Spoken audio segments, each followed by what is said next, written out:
Perkenalkan, nama saya Hairul Baharudin dengan nomor NIM 18720500071 dengan program studi Pendidikan Ekonomi Fakultas Ilmu Pendidikan semester 3 Universitas Pancasakti Bekasi. Di sini saya akan menunaikan tugas ujian akhir semester dengan mata kuliah APL Komputer dan Media Pembelajaran berbasis video dengan tema dampak COVID-19 pada aspek politik, ekonomi, dan pendidikan. Tak lupa yang saya hormati dosen pengampu Bapak Uja Sukmana MPD. Mari kita simak materi yang akan saya sampaikan. COVID-19 memberikan dampak negatif pada seluruh aspek dalam kehidupan, diantaranya aspek politik, aspek ekonomi, dan aspek pendidikan.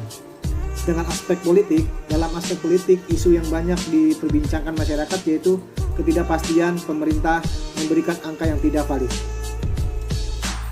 Sampai saat ini, penambahan kasus positif corona mencapai 1.591 orang yang membuat total pasien positif corona sebanyak 78.572 orang.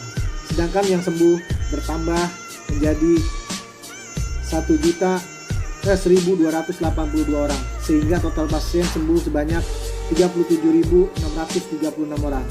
Sementara jumlah pasien yang meninggal dunia bertambah 50 orang, yang membuat keseluruhan pasien yang meninggal sebanyak 3.710 jiwa.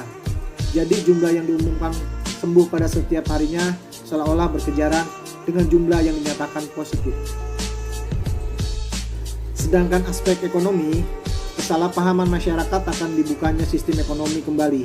Contohnya dibukanya lagi jalur penerbangan, jalur kereta api, dan jalur transportasi umum lainnya yang tadinya dimaksud untuk memberikan keringanan para pekerja yang benar-benar memiliki kepentingan guna mengembalikan perekonomian yang tadinya terhambat atau terganggu, malah kebanyakan dipakai oleh orang-orang yang tidak memiliki kepentingan apapun.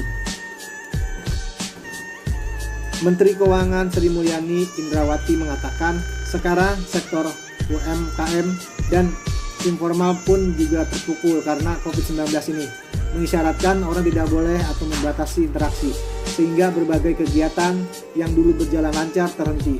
Ekonomi aktiviti informal pun terpukul karena orang tidak melakukan interaksi fisik.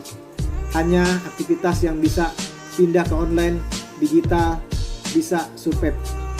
Sedangkan Bapak Presiden Jokowi juga bilang proyeksi ekonomi global minus hingga 6% sampai 7,6% pada 2020.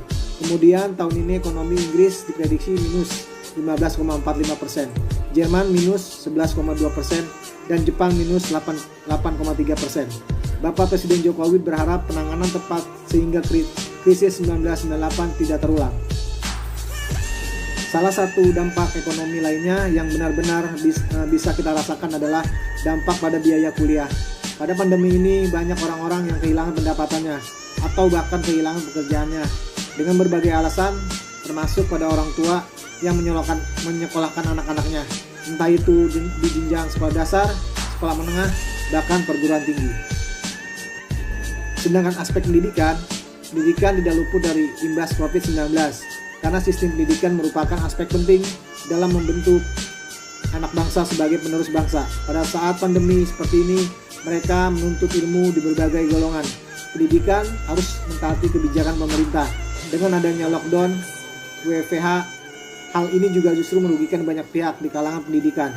Contoh seperti pelajar yang biasa bertatap muka langsung dengan pengajar atau guru, mereka harus terbiasa dengan tatap muka secara online atau daring. Ada beberapa faktor yang membuat pembelajaran daring dinilai tidak efektif di kalangan para pelajar. Di antaranya komunikasi antara guru dan murid yang terbatas pembelajarannya secara online, tidak jauh dari kebutuhan kuota untuk BPS masing-masing siswa. Karena tidak setiap rumah murid menggunakan jasa ISP, pemasangan WiFi. Hal ini dinilai merugikan karena bandwidth aplikasi tatap muka yang besar menyebabkan proses pembelajaran online menguras kuota internet. Demikianlah materi yang dapat saya sampaikan. Mohon maaf bila masih banyak kekurangan dan kesalahan, karena yang benar hanya datang dari Allah Subhanahu wa Ta'ala dan yang salah dari diri saya sendiri. Semoga bermanfaat. Terima kasih. Wassalamualaikum warahmatullahi wabarakatuh.